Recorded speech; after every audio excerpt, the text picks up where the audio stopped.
Welcome to Beyond the Game.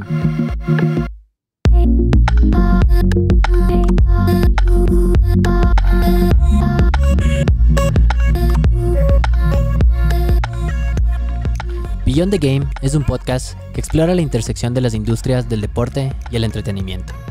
El centro de atención pasa del juego a individuos destacados y emprendimientos innovadores que trascienden las fronteras convencionales y van más allá del juego. Hola a todos, bienvenidos a Beyond the Game, un podcast de Trace Sports and Entertainment presentado por Like and Fitness Equipment. Hoy estamos en vivo desde la Universidad Internacional del Ecuador, UID, con Martín Ávila. Martín Ávila trabaja aquí en la universidad, es profesor y está a cargo del área de deportes y también está a cargo de la maestría en gestión deportiva que tiene la universidad. Bienvenido a Beyond the Game, Martín, ¿cómo estás? Carlos, muchísimas gracias y un gusto estar aquí en tu podcast. Sí, nos encontramos aquí en la maravillosa Universidad Internacional del Ecuador. Hemos tenido la oportunidad de hacer cosas súper interesantes en gestión deportiva y creo que por ahí conversando contigo nos ha unido la profesión y nada, feliz de estar aquí. Chévere, sí, la profesión y más que nada creo que la pasión también por la gestión deportiva, por el negocio del deporte, y por eso es que estamos aquí. Muchas gracias por recibirnos en la universidad con una vista magistral del Ilaló y del campus hermoso que tienen aquí en la Simón Bolívar. Pero bueno, queríamos hacer este pequeño podcast. Hace unas semanas vi que publicaste un artículo relacionado a la Liga Pro y un poquito hablaste de la historia de la Liga Pro, y yo te contaba que para mi clase, yo doy una clase en la Universidad de San Francisco enfocada en el negocio del deporte, en la que también me metí a investigar un poquito porque quería saber. Yo cuando estudié mi maestría en gestión deportiva en Estados Unidos me dieron la historia, pero de Estados Unidos, que nació en los años, creo que era 1800 algo, cuando un equipo de béisbol comenzó a viajar por diferentes ciudades para generar ingresos. Así fue como empezó un poquito el sports business. Y dije, ¿cómo habrá empezado en Ecuador? Entonces ahí me metí a investigar un poquito y vi que dos hermanos ecuatorianos que vivieron en Inglaterra regresaron, y en Inglaterra estaba muy conocido el fútbol, el tenis y el cricket, y ellos se pusieron acá como un club deportivo, un poco más tirando a lo recreacional más que en sí a hacerlo negocio. Pero sí, por eso como tú publicaste esa historia, yo quería conversar un poquito contigo, y sobre todo de cara a lo que va a ser el 1 de marzo, la sexta edición que se viene de la Liga Pro. Es la sexta edición como Liga Pro porque tuvo un rebranding que sabemos hace unos años. Antes se conocía como el Campeonato Nacional de Fútbol, Serie A, y era organizada por la Federación Ecuatoriana de Fútbol. Hoy se han separado un poquito, pero para un poco hacer un preview de lo que va a ser este campeonato nacional y conversar un poquito de esta historia que tanto nos apasiona el sports business. Sí, y bueno, dentro de lo que conversábamos era importante analizar ciertos aspectos un poco desde los antecedentes, desde ese origen, un poquito del fútbol ecuatoriano, cómo ha ido cambiando ahora con el tema de la Liga Pro, un poco los resultados deportivos a nivel internacional que ha ido teniendo el fútbol ecuatoriano, un poco esa etapa, ese camino digámoslo, de la profesionalización, no solo del deporte, sino también a nivel institucional. Yo publicaba en el artículo, decía que claro, cuando Inglaterra viene y hace las colonizaciones en distintos lugares de Europa, llamémoslo, aquí en América, no solo se trajo ciertos tipos de deportes, sino también se trajo esas estructuras administrativas que de alguna forma ya venían funcionando, que era el tema del club deportivo, que tenía dentro de sus objetivos, dentro de sus funciones, del tema de evaluar, dirigir, planificar, dar la legitimidad propia a que no tenga una estructura como tal. Entonces llega a América estas estructuras ya, digámoslo, un poco más creadas del fútbol, y por supuesto ya se va mezclando, ¿no?, con lo que es Latinoamérica, y empiezan a salir las distintas estructuras administrativas en el fútbol latinoamericano. Obviamente que ahí con esa potencia más de lo que vimos en un principio Uruguay, Argentina y Brasil, y claro, llegó hasta el otro lado del continente, y por ahí el fútbol ecuatoriano fue profesionalizándose con la llegada de la FEF. Más o menos en la década de los 1930, en el año 1930 ya tenemos una Federación Ecuatoriana de Fútbol, digámoslo, creada, que en su principio no se llamaba Federación Ecuatoriana de Fútbol, tenía otro nombre.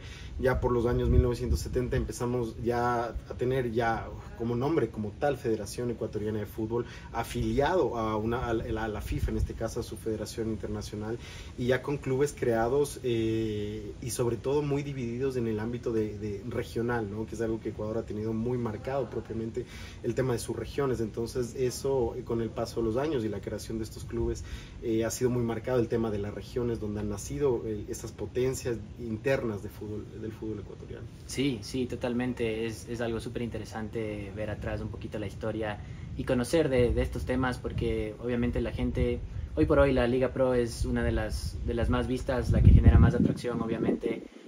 Somos una nación futbolera, una cultura futbolera, entonces en la Liga Pro es la que lidera en cuanto al deporte, y por ende lo que nos apasiona a nosotros es la industria del deporte, entonces la que está un poquito más desarrollada versus las otras es obviamente la Liga Pro, pero en ese sentido también, o sea, sería chévere que los otros deportes como que sigan creciendo un poquito y como que se profesionalicen igual, y por eso nosotros estamos aquí. Creo que conversamos un poquito antes de lo que nos apasiona la industria del deporte, y juntos hacer proyectos, hacer cosas que nos ayuden a levantar esta industria de la mano, pero siempre interesante obviamente enfocarnos en la Liga Pro, sobre todo de cara a lo que va a ser los primeros partidos que se vienen este fin de semana. Sí, y va de la mano. Es importante un poco para las personas que no lo conocen así a detalle. A veces mucho hablamos de industria del deporte, sector del deporte, pero es propio decir que aún ya en estos años en Ecuador no hay una industria del deporte, digámoslo, definida. O sea, tú vas al CIO, como esa clasificación nacional de empresas, de sectores y de industrias, y no vas a encontrar realmente una industria propia del fútbol. Y va de la mano con el fútbol ecuatoriano, porque tomamos el ejemplo como quizás el único deporte que ha logrado, digámoslo, profesionalizarse como deporte, como sector, y también como parte del entretenimiento de la nación, del país, ¿no? Porque tienes un campeonato nacional, tienes la selección de fútbol que cuando está en sus años de mundiales, Copas Américas, generan también ingresos en otras áreas de turismo, de hotelería, o sea, todo lo que es turismo, comida, hospitality. Entonces es propio tomar el caso del fútbol ecuatoriano en ese sentido como hacia dónde vemos, porque pasa mucho que a veces decimos somos un país demasiado futbolizado, solo es fútbol, y eso es algo que se repite muchas veces, y creo que el éxito de otras naciones han entendido que han podido crecer un poco más en el deporte ha sido no peleándose con el fútbol, sino apalancándose en la propia industria y en un deporte que puede ser de beneficio. Pero ahí de alguna forma nos faltan otros elementos como un venue, una instalación propia donde puedas tener fútbol, otros deportes, sistemas, la misma ley del deporte que hablábamos. Entonces va un poco todo de la mano. Sí, y bueno, creo que también una de las razones por la que tal vez no hemos evolucionado tanto como otros países va un poquito fuera de nuestras manos, un ambiente económico, político que afecta muchísimo el porcentaje de inversión comparado con otras naciones que están mucho más adelantadas que nosotros, es mucho más alto. Entonces obviamente en un país del tercer mundo, como así se los dice, como que esa evolución sí ha habido, pero es un poquito más lenta, ¿no? Pero tú que estás metido en el tema ya hace unos años aquí en Ecuador, yo recién obviamente vengo, estoy involucrándome en la industria. ¿Qué has visto tú algunos de los problemas aquí a nivel local en Ecuador en cuanto a la industria del deporte y al negocio del deporte en sí? Bueno, como siempre yo trato de pensarlo desde los antecedentes, desde la raíz. O sea, podemos hablar de muchos problemas que tiene el deporte ecuatoriano, en el mismo fútbol ecuatoriano que los vivimos todos los años, casos que han pasado, pero es importante irnos al origen, ¿no? Desde la Constitución del Ecuador, cuántos artículos de la Constitución del Ecuador se enfocan a lo que es deporte, salud, recreación, entretenimiento, y luego también tienes una ley del deporte que es un instrumento que es el manual del uso del día a día del propio deporte ecuatoriano, que lleva estancado ya algunos años, una ley que ha sido complicada para que hay muchas buenas iniciativas aquí en el Ecuador en temas de deportes, creo que se ha crecido mucho, pero sí está limitado, está como esposado por una propia ley que no fomenta o tiene demasiadas trabas políticas y burocráticas para dejar que la propia industria vaya creciendo. Entonces es un tema, digámoslo, más de raíz, que obviamente te va a afectar, incluso lo que hablábamos, que la misma ley del deporte afecta al fútbol ecuatoriano, que entendemos que es un deporte profesional y que es muy difícil a veces escuchar que el fútbol ecuatoriano esté en relación directa con el Ministerio del Deporte, pero aún así, porque como el fútbol se maneja solo, tiene, digamos, sus propios recursos, es muy raro ver que haya temas ahí graves, pero lo vimos ahorita en estos meses, todo el tema de Barcelona que ha pasado con el tema de la dirigencia, de no poder inscribir un directorio, y eso responde, más allá del caso específico de Barcelona, responde a una problemática en general que tienen los demás deportes en el Ecuador, de una ley de deporte, falta de principios de buena gobernanza, en fin, hay problemas muy de fondo como para decir, bueno, lo solucionamos y logramos crear una industria deportiva que no solo beneficia a lo deportivo, sino también al entretenimiento, a la nación, porque no todos te van a ser consumidores de deporte de alto rendimiento, pero sí lograr que una industria se apalanque junta. Sí, sí, totalmente. Y creo que no es nada nuevo esto que ha pasado con Barcelona. Como te digo, yo me fui muchos años a Estados Unidos, entonces como que me abrí un poquito de lo que está pasando a nivel local. Pero yo era hincha de Deportivo Quito y en su momento, cuando tenía 15, 16, 17 años, ahí ya se hablaba de que Deportivo Quito estaba con muchos problemas económicos, con temas políticos, con temas de las leyes que no ayudaban y como que más o menos en quiebra. Entonces, aunque, como dices, la Federación y la Liga Pro como que son sus propios organismos y como que tienen sus propios recursos y todo, como que a nivel futbolero, a nivel clubes, como que podemos ver un balance competitivo un poco bajo, porque hay unos clubes, los más grandes, que generan muchísimo, hay otros clubes muy pequeños que les alcanza con las justas, entonces como que la competitividad y el balance en sí como que está complicado y esto se debe también, o sea, todos dicen, sí, el fútbol genera mucho, y sí es verdad, genera mucho, pero al mismo tiempo también hay muchos problemas económicos por detrás. Sí, ese tema de que generen bastante también es un problema que se sale de las manos. Incluso hablamos en el fútbol a nivel mundial, como esa burbuja inflacionaria, por ejemplo, el tema de los dineros, de los traspasos. Cada vez tú ves por un jugador que son 200, 300 millones de euros, etcétera. Son cantidades astronómicas. En sí, el fútbol es una industria que tiene unas regulaciones de un país propio realmente. Aquí en el Ecuador, tú lo mencionabas, por ejemplo, el caso del Deportivo Quito, del Barcelona, siempre han habido problemas de temas dirigenciales. Por ejemplo, Liga viene de un 2023 a nivel deportivo exitoso, y también le pasa lo mismo, cae en temas, por ejemplo, de asamblea, el tema de la comisión de Rodrigo Paz que dejó de funcionar, independientemente del pensamiento que pueda tener el hincha, ¿no? Hablemos netamente de las consecuencias estructurales y dirigenciales que hay.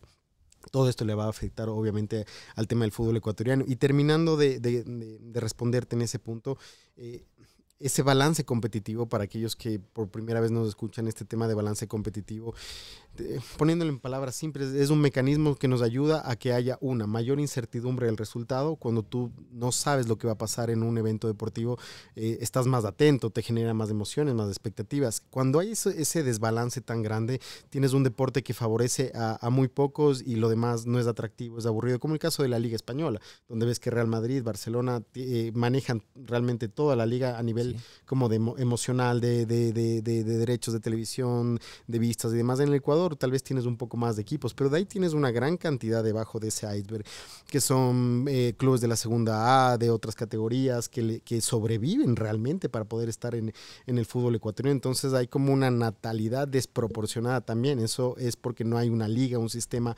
controlado, como lo puedes ver en el caso de Estados Unidos, que tienen otro sistema de estructura de franquicias de clubes que es diferente. Sí, totalmente. Y vemos eso que pasa mucho de la competencia, el balance, y como dices, para los que nos escuchan, mucho de la competencia viene del tema administrativo, del tema del negocio, porque los equipos que obviamente tienen muchos más ingresos, que generan muchos más ingresos, tienen obviamente más plata para pagar a sus jugadores, para hacer un mejor roster, entonces obviamente eso les ayuda en la competencia en sí, pero se ve mucho, como dices, en la Liga Europea, en España, Madrid y Barcelona, en Alemania, que siempre gana la Bundesliga, el Bayern Múnich. Se ve inclusive hasta en Fórmula 1, que vemos que equipos dominan por un determinado número de años. Mercedes dominó por 7 años, ahora Red Bull va dominando por 2, 3 años. Entonces como que no hay una competencia en sí. Y bueno, sin embargo, aún así la Fórmula 1 creo que ha crecido muchísimo. Eso ya es un tema igual que nos interesa del negocio del deporte, porque han utilizado estrategias ya un poco fuera no muy comunes, y por eso han crecido también la parte de la Fórmula 1 en sí. Pero sí, es un poco triste ver eso que está pasando, obviamente a nivel local, pero bueno, para eso también creo que estamos aquí, para hablar de estos temas, para que la gente conozca, para crear conversación y tal vez así en algún punto se genere algún tipo de cambio. Sí, y bueno, ahí es importante ver que tal vez lo estamos viendo desde de un punto de vista crítico, pero sí creo que hay, de todos estos problemas siempre salen oportunidades y es entender cómo está cambiando el consumo de la gente hoy día a nivel de deporte. Es decir, ya no consumimos el deporte de manera tradicional. Tal vez los que son más fanáticos sí todavía lo hacen. Por ejemplo, me he conversado del tema de la Fórmula 1 y demás. Entonces, ¿qué es lo que sucede? Todavía tienes en esa pirámide, en el tope de la pirámide, personas que te van a consumir los 90 minutos de fútbol, lo que dura la carrera, pero todavía tienes como toda la base de la pirámide que está cambiando la forma en cómo consume el deporte. El aficionado del día de hoy tal vez no te ve los 90 minutos de fútbol, pero estoy seguro que sí le llama la atención poder ver en un TikTok los highlights. Vivimos ahora en la era de los highlights, que te pueden consumir, poder ver el reprise de un partido en un minuto y medio, estar enterado de otras noticias más importantes que en los propios 90 minutos de aspecto del juego, lo que genera los medios de comunicación. Entonces, ese formato de consumo deportivo ha ido cambiando, lo cual puede representar también una oportunidad para todo el mismo sector deportivo, gente que hace contenidos, temas de marcas, de patrocinios, la gente lo consume mucho por ese lado. Aquí nos están escuchando, vi un comercial muy, muy bueno de fútbol, que era David Beckham con Thierry Henry, de las papas fritas Lay's. Les invito a que lo vean, realmente cambia un poquito la perspectiva en cómo también ese consumo, de cómo la gente ahora está consumiendo el deporte, y creo que es bueno entenderlo porque a la final si se emula en países como el Ecuador, que no han tenido ese desarrollo tan alto, los resultados van a ser positivos porque están probados en industrias de fútbol más avanzadas. Sí, sí, totalmente. Y hablando un poquito del cambio de consumo, tú que estás un poquito más involucrado aquí localmente en la industria, ¿has visto que se han adaptado un poco las organizaciones deportivas, hablando, como estamos hablando de fútbol, bastante los equipos de fútbol a este cambio de consumo que estamos hablando, o siguen un poquito por detrás y falta mucho por desarrollar? Creo que los clubes grandes son los que tienen la idea, no necesariamente la aplican, porque si hablamos de clubes más pequeños, recién como están, viene un poquito de la era de saber que tenían que tener redes sociales, página web, claro. Por ahí están abriendo nuevas redes sociales, pero ya un cambio de consumo, digámoslo, más dinámico y demás. Todavía el país no propiamente, ciertos clubes de fútbol por allá ahora te tienen un equipo de eSports, ya te crean un poco más de TikToks, pero el país necesita, como te digo, resolver primero temas muy de fondos, muy internos en su ley, en lo federativo, en lo dirigencial, un poco para poder crear una industria sana. Por ejemplo, el tema de la Liga Pro, que tú me dices ya va a iniciar. Y es la primera vez que inicia tan tarde, ¿no? Entonces sí. Hay temas ahí de fondo de revisar. Creo que representa una oportunidad en el sentido de que incluso ha cambiado el consumo, por ejemplo, con el tema de los derechos de televisión, ¿no? Como has visto los conflictos que han tenido con las distintas empresas que ahora están cambiando el tema de cómo se median los derechos deportivos, porque todos quieren un pedacito del pastel, ¿no? Claro. Porque de eso viven. O sea, realmente el tema de los derechos televisivos es donde viven. ¿Cuánto le va a afectar, por ejemplo, al PSG ahora quedarse sin Kylian Mbappé? Que, como te digo, no tiene esa competitividad en la liga, entonces donde mayor audiencia tiene, digámoslo, fuera de Francia, no va a tener tanto impacto ni vistas si no clasifica a buenas posiciones de Champions League, no tiene una superestrella. Entonces los clubes viven, la mayoría, el porcentaje de sus ingresos vienen de estos derechos. Y finalmente, dándote terminando la idea anterior, ese cambio de consumo, por ejemplo, no solo afecta propiamente a los clubes, está afectando en este caso a las televisoras. Ya la gente no te consume tanto, digamos, en la televisión, que han tenido que buscar maneras innovadoras, que ahora la televisión del futuro, de los próximos 2-3 años, ya te va a permitir, por ejemplo, tener entretenimiento en la televisión, no necesariamente desde la web o desde el internet, sino que tú puedas hacer apuestas directamente en un partido en vivo, etcétera. Entonces, por ahí creo que todavía nos faltan un poco de años. Sí, sí, totalmente. Y hablando un poco de los derechos televisivos, cuando hacía el research, no para esto, pero me acuerdo que una vez estaba haciendo un research de la Liga Pro justamente para mi clase, estaba viendo lo de los derechos televisivos, que lo tienen obviamente Gol TV y para la Federación Ecuatoriana de Fútbol, el canal del fútbol, pero que muchas veces obviamente es uno de los principales ingresos que tienen los equipos, viene de los derechos televisivos. Gol TV compra los derechos televisivos para sintonizar los partidos aquí en Ecuador y reparte una cantidad determinada a los equipos. Pero obviamente por el ambiente, como decíamos, tal vez un poco más global, político, económico, muchos de esos pagos a veces no se hacen. Muchos de los clubes que tienen más seguidores y más gente que los ve reciben más que los otros. Entonces es un tema de conflictos de intereses también un poco complicado que no deja que toda la industria como que se alce en conjunto.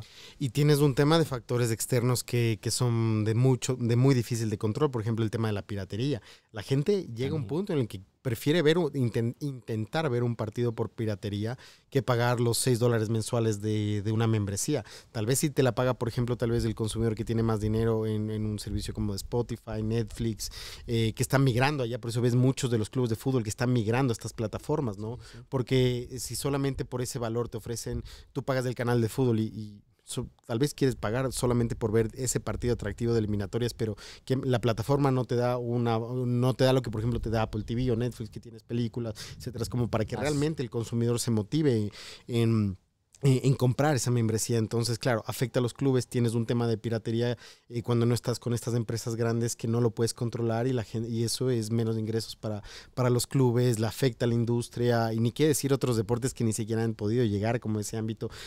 Yo te hago una pregunta, ¿qué deportes aquí en el Ecuador fuera del fútbol tienen la posibilidad de estar ni siquiera en un canal de televisión, en un streaming y demás? Entonces, esa es la diferencia y el gap tan grande que vemos y por eso nos quejamos, a veces decimos solo es fútbol, pero es que no es solo fútbol, es ese gap ahí lleno de problemas desde lo que te dije, empezando desde la Constitución, una ley del deporte, dirigentes, la profesionalización de la gestión deportiva también, porque necesitas profesionales experimentados que logren gestionar el deporte de una manera adecuada. Entonces siempre hay que ver los problemas desde ese espectro y a veces no solo como hinchas, porque el hincha llega a un punto en que te lo va a ver desde su posición de hincha, pero el experto deportivo no te lo va a ver desde una perspectiva de hincha. Sí, totalmente. Oye, y hablando un poquito de la profesionalización de la industria deportiva per se, cuéntanos un poquito de lo que estás haciendo aquí en la Universidad Internacional del Ecuador.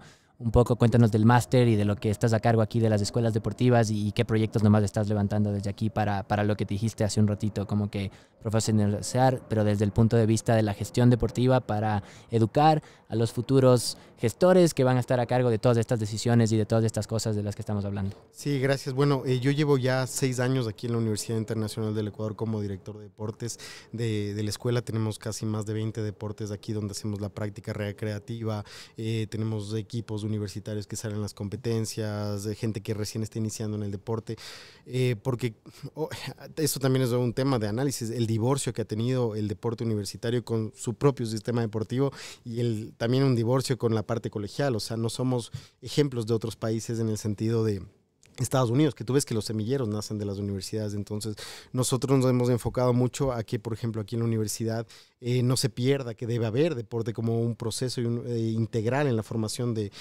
un ser humano que también, por ejemplo, está estudiando su carrera universitaria a la par. Hemos tenido becados en deportes olímpicos de alto nivel que han estado en Juegos Olímpicos, entonces nos hemos enfocado mucho en eso. Y por otra parte, yo tuve la oportunidad de fundar la primera maestría en gestión deportiva de aquí del Ecuador, justo con ese objetivo, ¿no? De saber que este tema de la gestión deportiva, de la administración deportiva, de la buena gestión deportiva, era algo que el país necesitaba desde todos los ámbitos, desde todos los deportes, desde una coordinación zonal, desde una asociación, desde una federación, desde una liga o alguien que trabaja con un atleta. Entonces nosotros tenemos un programa de maestría en gestión deportiva online de 1 año que intenta justamente eso, profesionalizar a alguien que está en el sector del deportivo en temas de administración y gestión, donde tú vas a encontrar una maestría que aparte de los beneficios que tiene, que hemos podido firmar convenios con entes reguladores como el Ministerio del Deporte, la Asociación Latinoamericana de Gestión Deportiva, tú vas a ver ahí en esa malla que trata de darte una formación 360 desde la administración, la gestión, eventos de instalaciones, patrocinio deportivo, desde el ámbito del olimpismo, lo social, desde la actividad física, utilizar el deporte como una herramienta de desarrollo, desde el derecho deportivo, dando las bases a todas las personas que llevan quizás muchos años en el deporte, pero necesitan como entender el deporte 360. Y finalmente tenemos el tema de los principios de buena gobernanza en el deporte, que ya es entrándonos a ciencia, todo lo que hemos venido hablando, cómo lograr hacer una buena gestión deportiva. Entonces hemos iniciado por ahí, pues bueno, justo vamos a empezar una nueva edición ahorita a finales de de abril les hago la invitación para que puedan estar en la maestría de gestión deportiva aquí en la UID. Un poco porque es necesario esto, como cuando empezamos el podcast que te dije, nos une la profesión por hablar de todos estos temas, no desde la parte más deportiva o desde el hincha, sino de ver qué podemos hacer, qué podemos pensar un poco para cambiarlo, todo lo que hemos venido conversando. Sí, sí, totalmente. Oye, y cuéntanos un poquito de esta maestría. ¿A quién está targeteada? O sea, porque te pregunto, aquí no hay mucho, obviamente ya conversamos un poco offline de que no hay muchas opciones en cuanto a gestión deportiva. Tenemos en la UDLA los negocios deportivos, tenemos esta maestría en gestión deportiva, tenemos el programa FIFA CIES, que es de la UDLA igual. Pero ¿para qué persona está un poquito entablada? Tal vez alguien tiene interés en el deporte que nos está escuchando, pero está estudiando una carrera de marketing o de finanzas o está en otro tema, pero le interesa un poquito el deporte. Entonces cuéntanos un poquito a quién se abre esta maestría y quién la podría apuntar. Sí, gracias. Bueno, va un poco justamente a esas personas que tienen indispensablemente, se necesita un tercer nivel de grado, pero tú tienes muchos, por ejemplo, abogados que han trabajado en clubes deportivos y no propiamente han tenido una formación en todas las otras áreas que tiene el deporte, de los módulos que yo te iba contando un poco, que gobernanza, que instalaciones, que derecho, que entrenamiento deportivo, que olimpismo y demás. Entonces hay muchas personas que se encuentran en el deporte empíricamente por varios años, dirigentes, atletas, gente del sector deportivo que mientras nosotros podamos acreditar que al menos han tenido un año de experiencia en el deporte, y pueden venir de distintos perfiles, puede venir hasta alguien que hace fisioterapia, un licenciado en comunicación, en marketing, pero ya quiere, digámoslo, profesionalizarse y entender al deporte de manera 360. Entonces, nuestro perfil de ingreso es bastante amplio, y al ser una maestría en línea, el programa académicamente está muy bien pensado para que esas personas puedan tener los fines de semana, digamos, sin clases, para que estén en la actividad deportiva. Está estructurado con una metodología muy práctica en enseñanza en línea. Tiene una segunda titulación con una de las escuelas más importantes de negocio en España, IG, los convenios que te comentaba, temas de networking, un cuerpo de docentes internacionales, docentes de Colombia, de Perú, de México. Entonces realmente la maestría es interesante para darte esa perspectiva del deporte que necesitas local, continental y digámoslo un poco más global. Chévere, chévere, increíble. Bueno, invitamos a todos nuestros oyentes, pues si les interesa el tema del deporte, nosotros que estamos en la industria y trabajamos en eso, pues nos apasiona muchísimo y es algo súper interesante, y eso es lo que necesitamos, ¿no? Atraer a gente que se sigan formando para todos juntos, como decíamos, levantar la industria en conjunto. Pero tocaste un poquito en el tema del deporte colegial y el deporte universitario. Sé que estás haciendo aquí muchas iniciativas en cuanto al deporte.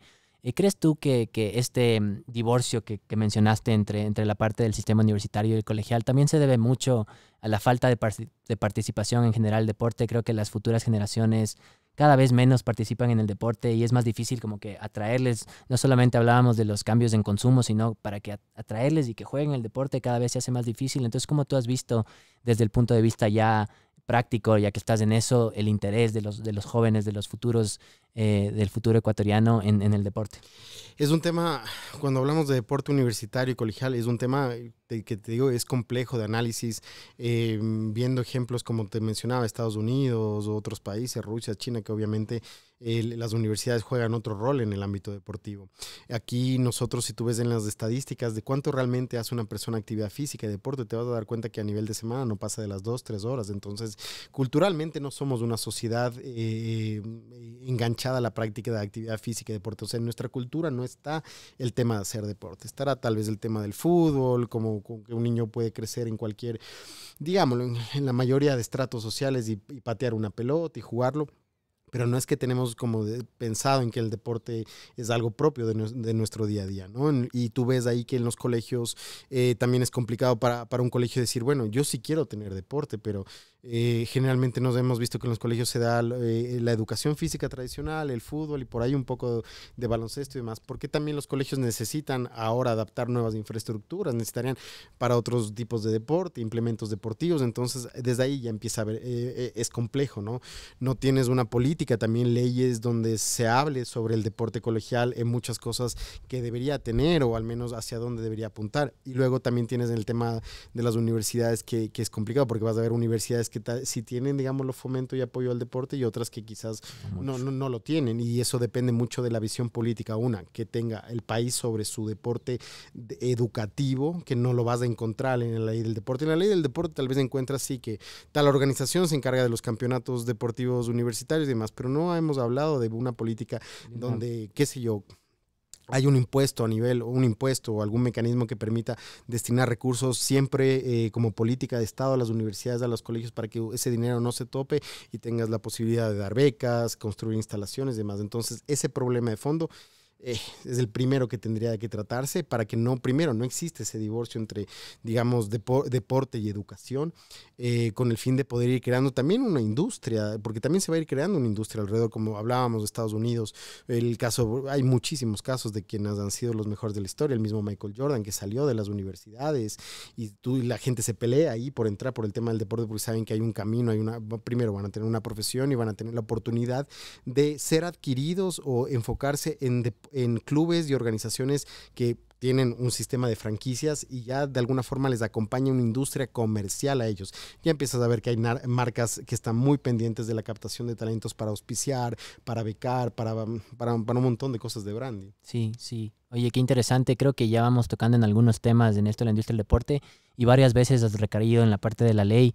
Eso es una parte que me falta aprender ahora que te estoy escuchando tanto de la ley.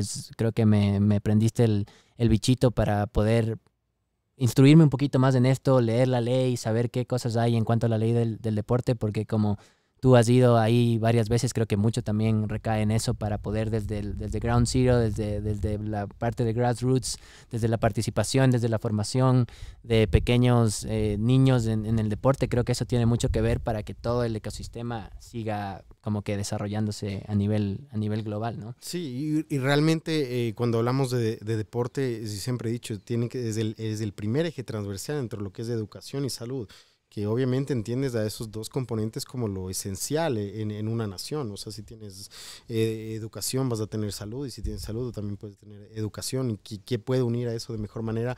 El deporte. A veces lo vemos muy romántico. El problema es que también a veces cuando hablamos de deporte a veces romantizamos muchas cosas, de que el deporte es bueno para la salud, etcétera, etcétera. Que lo es, por supuesto, no deja de serlo. Pero el deporte tiene, así como cualquier otra industria y sector, necesita de recursos, necesita de políticas, necesita de leyes. Y para países que nosotros, por ejemplo, dependemos del petróleo en su gran mayoría, obviamente donde primero los fondos no se van a asignar, digamos, en un país, hablemoslo propiamente en el Ecuador, el deporte no puede y no va a ser una prioridad en ese sentido. Pero a través de políticas de Estados mucho más definidas, mucho más enfocadas a que el deporte no pierda, digamos, porque tú hablas de un proceso deportivo, ya no son solo 4 años, son 8 años, quizás 12, etcétera. En China, Estados Unidos crean talentos desde 8 a los 9 años. Entonces tienes, como te decía, tienes otra visión de cómo el Estado coincide qué tan importante es el deporte para su país. Entonces, en el Ecuador han habido muchísimas cosas que han pasado desde la primera constitución, que tenía 1, 2, 3 artículos, a cómo hemos llegado ahora. La primera ley del deporte fue creada en 2007, reformada por ahí en el 2010, y topando como aspectos de todo un poco para ordenar la casa, porque también tienes otros entes reguladores que controlan, digámoslo, mucha parte del deporte, no solo a nivel nacional, sino a nivel internacional, como es el tema de los organismos olímpicos, un Comité Olímpico Ecuatoriano, un Comité Olímpico Internacional. Ellos tienen una participación muy fuerte en los estados que tienen deporte. Entonces,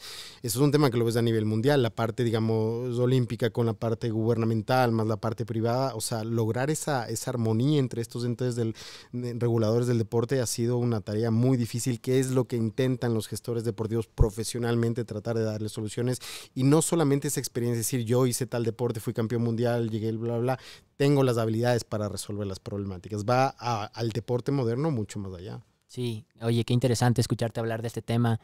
Como te digo, desconozco mucho las leyes, pero como que me estás incentivando un poquito a instruirme, a leer la ley para saber un poquito más, porque creo que desde ahí se puede partir muchas de las soluciones que hemos conversado, a los problemas que hemos conversado hoy.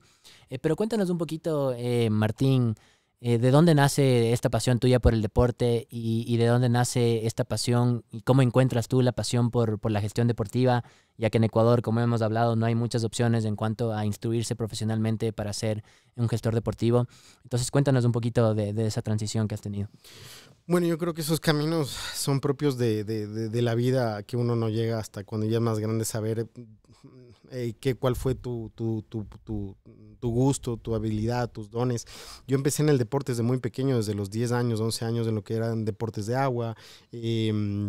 Que mi familia en Chile practicaba deportes de agua, los empezamos a practicar aquí en el Ecuador. Yo desde muy joven me gustaba mucho el deporte, me gustaba mucho ese tema de los deportes de agua que casi era inexistente aquí en el Ecuador, ¿no? Peor en la sierra, era limitado a 10, 12 personas por la geografía, por lo que representa, porque son deportes muy poco convencionales. En Guayaquil sí, en lo que es Guayaquil, la costa, Manta, se practicaba un poco más por la cercanía al mar y todo lo demás. Entonces el deporte también, yo fui creciendo en los deportes de agua, luego tuve la oportunidad de que había ya una federación ecuatoriana de deportes de agua, de esquí náutico, fundada por ahí por el 80, 90, final, sí, casi por los 90. Entonces ya había una organización que tenía su campeonato nacional, tenía sus actividades. Entonces por ahí me fui metiendo ya al deporte, digámoslo de una manera un poquito más profesional, y la razón por la que no habían muchas personas me permitió, digámoslo, asistir a ciertos campeonatos a nivel nacional, panamericano, sudamericano. No llegué a ser un deportista de élite, pero me fue dando como esa perspectiva de hay algo más ahí al lado del deporte, de cómo funciona, qué es lo que es, por qué hay esto, por qué hay una federación, por qué hay un club, etcétera. Entonces me fue gustando mucho esa profesión. En ese tiempo no la consideraba ni profesión, sino como más una actividad. Luego tuve la oportunidad de certificarme como entrenador de la Federación Internacional del Deporte. Se me abrió la oportunidad de ser presidente de la Federación Ecuatoriana de Esquí Náutico, y por ahí ya fui propiamente por lo que hacía, encontrando como ese camino un poquito más, digámoslo, administrativo, dirigencial. Y en esas cosas de la vida se me dio la oportunidad de ir a estudiar, becado por el gobierno coreano en Corea del Sur, la maestría en gestión deportiva. Entonces ahí fue como terminar de poner esa pieza en el rompecabezas, decir esto es lo mío, y siempre me la he tomado mucho mi profesión con pasión. Luego venir aquí a la universidad, aplicar, te diría, al 100% de lo que es la gestión deportiva, porque a veces romantizamos también incluso la profesión de la que la gestión deportiva es el mismo Sport Business, clubes, Manchester City, Real Madrid, ¿no? Y a veces el gestor deportivo está en una cancha de fútbol con una pala, o abriendo un hueco, o en un gimnasio ayudando a cargar máquinas. O sea, es una profesión que haces de todo. Después estás en un campeonato universitario con tus deportistas. O sea, por ahí fui yo adentrándome a la profesión, y con la fundación de la maestría, pues es el camino que he seguido, ¿no? Sí, sí, totalmente. Qué interesante. Oye, lo que me cuentas de esa beca. Cuéntanos un poquito más de la experiencia de estudiar en Corea. Yo tuve la oportunidad de estudiar en Estados Unidos, gestión deportiva, y esa maestría cambió mi vida. Entonces tal vez te pasó algo parecido. Entonces me interesa un poquito saber de cómo fue la experiencia, compararle un poquito con mi experiencia en Estados Unidos a tu experiencia en Corea. Como tú lo dices, a mí me cambió la vida. O sea, realmente te cambia la vida, porque si es lo tuyo, si realmente eres apasionado para la razón por la que vas, todo se va a ir dando. Obviamente tiene sus dificultades. Yo tuve la oportunidad de estudiar en la Universidad Nacional de Seúl, una universidad ranking top 30 del mundo, complicada, muy difícil, porque los coreanos tú los reconoces por ser un país civilizado, ordenado, muy disciplinado, recto, y encajar en ese ámbito cultural es el primer desafío que tienes, ¿no? Y un poco demostrar también que tienes el talento, la habilidad, de que te gusta, de que estudias, de que te esfuerzas un poco para no únicamente la maestría, porque yo digo, a veces pensamos en obtener un título, y que ya tengo un título, una nota, y eso me convierte en un profesional. Eso realmente viene a ser una credencial únicamente que a ti te habilita a decir, bueno, tienes la idea de lo que fuiste a estudiar, pero ser un profesional implica estar en el día a día, la resolución de conflicto, tus habilidades, tus power skills necesarios para desarrollarte en la industria, o en el negocio, o en la idea de lo que estamos, que en este caso es deporte. Yo me imagino que para ti también fue estar en Estados Unidos, yo te diría, en el origen de la gestión deportiva. Para mí Estados Unidos es el país que inventó este tema del marketing deportivo, la administración deportiva, la gestión deportiva, que son conceptos diferentes que a veces la gente los confunde, pero para ti ha de haber sido también increíble estar donde sabes que el deporte es al 100%. Sí, sí, totalmente. Fue una experiencia increíble, y yo he estado vinculado al deporte toda mi vida. Empecé a jugar desde muy pequeño, diferentes deportes, fútbol, básquet, pero me metí muchísimo en el tenis, comencé a competir, me encantó, entonces me metí de lleno. y tuve la oportunidad de sacar una beca para irme al exterior. Estudié en Estados Unidos. Hablábamos un poquito del tema de la transición entre cómo es la escuela, el colegio, hasta el tema universitario. Estados Unidos tiene una infraestructura espectacular en cuanto a deporte universitario. Yo tuve la suerte de jugar al tenis, me fui becado, tuve la chance de participar mientras estudiaba mi carrera, obviamente, en deporte. Y sabes que después me metí un poquito en la parte del coaching. Una vez que me gradué, tuve una oportunidad de ser entrenador de tenis. Me llamó mucho, sentí una vocación, una pasión enorme por instruir a las futuras generaciones. Entonces me fui de lleno ahí y no conozco en sí el sports business, la industria del deporte, la gestión deportiva de la que estamos hablando, hasta que empecé mi maestría. Entonces esa maestría me abrió los ojos a una industria enorme, increíble, espectacular, que no solamente nos apasiona porque somos deportistas, la gran mayoría que estamos en la industria, sino que también porque impacta la vida de las personas de una manera enorme, ¿no? Porque ya sea con la parte de participación, de formación de pequeños deportistas, ya sea la parte del fútbol ecuatoriano que hemos estado hablando, que no solamente es la parte de la gestión y todo, sino que también estás dando un producto a la comunidad y que impacta la vida de muchas personas, el producto en la cancha, porque la gente es fan, la gente va a los partidos, la gente sintoniza, y eso es para mucha gente también un escape, una forma de divertirse, de entretenimiento. Entonces hay ese impacto también.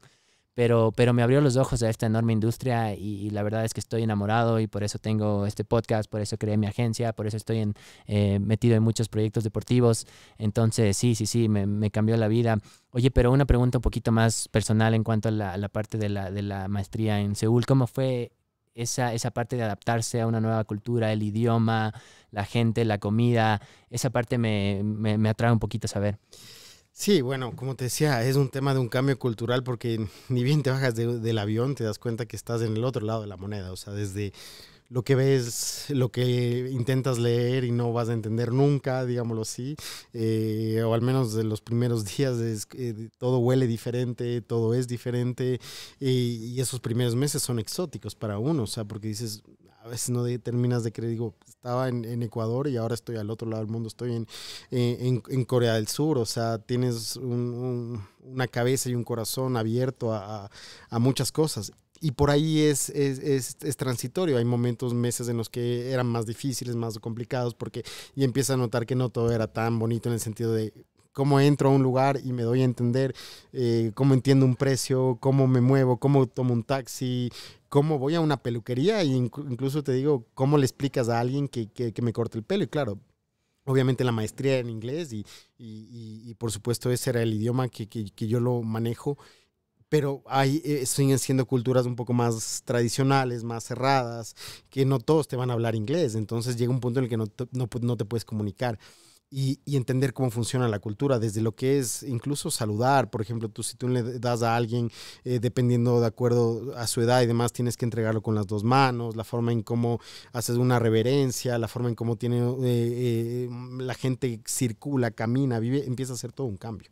Entonces, lograrte adaptar y sacarle provecho y disfrutar es un reto interesante.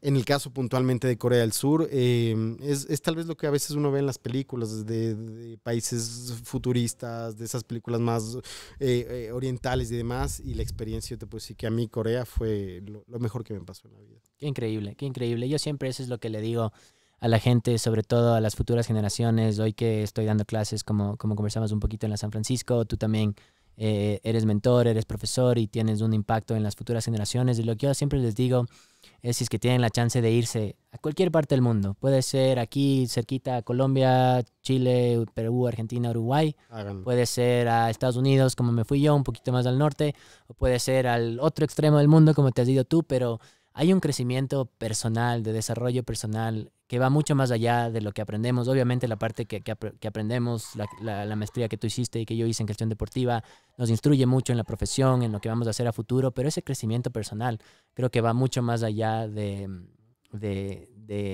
todo. O sea, aprendes un montón, maduras un montón, y creo que eso te ayuda también a convertirte en un candidato para cuando regreses o para hacer otro tipo de cosas que que en verdad va mucho más allá de la carrera en sí. Sí, o sea, como tú lo dices, va más allá de la profesión, de alguna forma que uno va y estudia ese desarrollo integral que te permite, como tú dices, sea Colombia, sea Perú, sea donde sea, si tienen la oportunidad de hacerlo, háganlo. Y es curioso, a lo mejor para las personas que nos escuchan les interesa, hay una cantidad de becas, no necesariamente en deporte, pueden ser como sí o no, pero hay una cantidad de becas que se pierden, sobre todo en el Asia, ¿no? A la misma China, a Japón, a Corea, a Singapur, o sea, se pierden muchísimas becas porque la gente, no sabe, le tiene miedo y tiene ese desconocimiento de decir, ¿qué me voy a ir a hacer por el propio idioma? ¿Qué me voy a hacer al lugar tan extraño del mundo? Pero entre más fuerte ese cambio también te ayuda,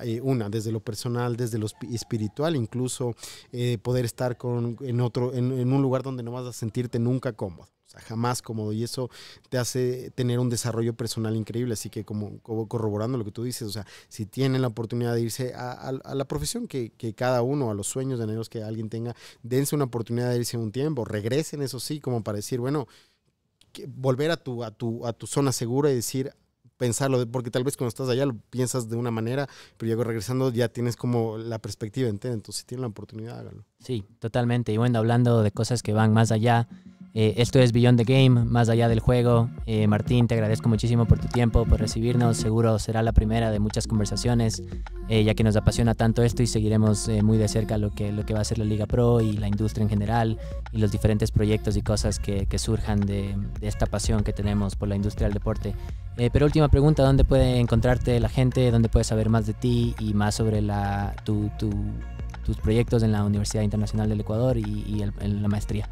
Bueno, primero, gracias Carlos por la oportunidad, realmente que este es mi primer podcast, te soy sincero, y cuando me conversaste de él, que los invito a todos los que somos fanáticos, apasionados de la industria del deporte y demás, que puedan seguir en este podcast, que te puedan seguir a ti. Tienes unos episodios muy, muy interesantes, muy increíbles también, y primero que se den la oportunidad de escuchar este lado diferente del deporte, que si bien cierto no son esas noticias a veces de un resultado deportivo, te dan la perspectiva de entender el deporte de distinta manera. Así que a todos que nos estén escuchando, les invito a que te sigan, que esa pasión por la profesión que tenemos nos lleve a todos, ¿no? A todos los que hemos estado en la gestión deportiva, que nos ayuda a mejorar esa industria del Ecuador. A mí, como tal, como Martín Ávila Escobar, me pueden encontrar en general así en mis redes sociales, en los distintos canales, LinkedIn, Instagram, Facebook, como Martín Ávila Escobar. Y respecto a la maestría en gestión deportiva, solo basta con que pongan maestría en gestión deportiva UID, Universidad Internacional del Ecuador, y les va a redirigir a la página web de la maestría, donde va a encontrar la información, los números de teléfono. Como les decía, estamos por empezar ya nuestra tercera edición en abril del 2024, perdón, o sea, estamos a dos meses y medio. Entonces, hacerles la invitación y sobre todo, bueno, agradecerte, Carlos, me la he pasado muy, muy bien y nada, un abrazo a todos. Así es, se nos pasa el tiempo volando cuando hablamos de cosas que nos apasionan, pero bueno, nos despedimos aquí desde la Universidad Internacional del Ecuador con esta hermosa vista del campus y del volcán Ilaloa ahí atrás. Muchas gracias a todos por sintonizar y por escuchar Beyond the Game.